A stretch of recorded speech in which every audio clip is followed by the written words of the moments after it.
So today is the first day of my deload week, and so this is deload bench day number 1, which really not that much lighter, maybe just a little bit less overall volume. So you're going to see I work up to 375 for 5 sets of 3, and then I wanted to show you guys kind of my warm-ups. I usually take the bar for 10, including some JM presses with the bar.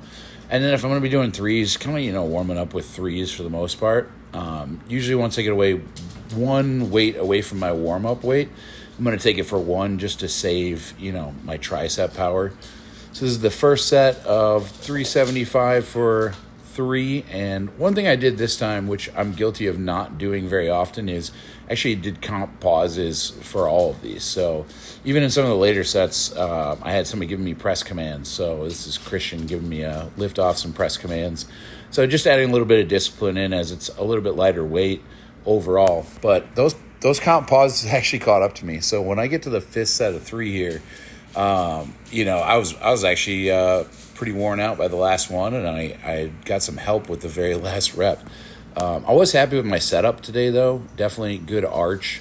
One thing that me and another lifter talked about, Shane, we were talking about the difference between whether you brace your core during the bench, or some people like Shane, he actually sucks his stomach in and then points his rib cage up, which gives him more arch. I'm definitely in the camp of bracing my abs. You can actually see how much my abs will stick up after I brace. See right there how the stomach starts to stick up. That's me actually like flexing my abs as hard as I can. And when I do that, that's actually why I get a little bit of like head lift off the bench. It's because when I'm flexing my abs, I'm flexing them like somebody's going to punch me in the stomach. And it kind of brings the rib cage down a little bit, which works good for me. Finished up with some assisted dips. There's about 80 pounds of assistance on there, and I weigh 320 something this morning.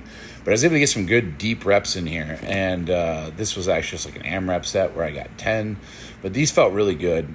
We were talking about it, me and my coach, back in a prep we did previously in June. We did a lot of dips and really pushed it to the point where I was doing weighted dips instead of assisted dips, and we got a lot out of that. So we think that's probably going to be something we hammer a little bit harder. Finished up with some good bicep work. Love the V-handle cable bicep curls. Just an awesome way to get a good bicep pump.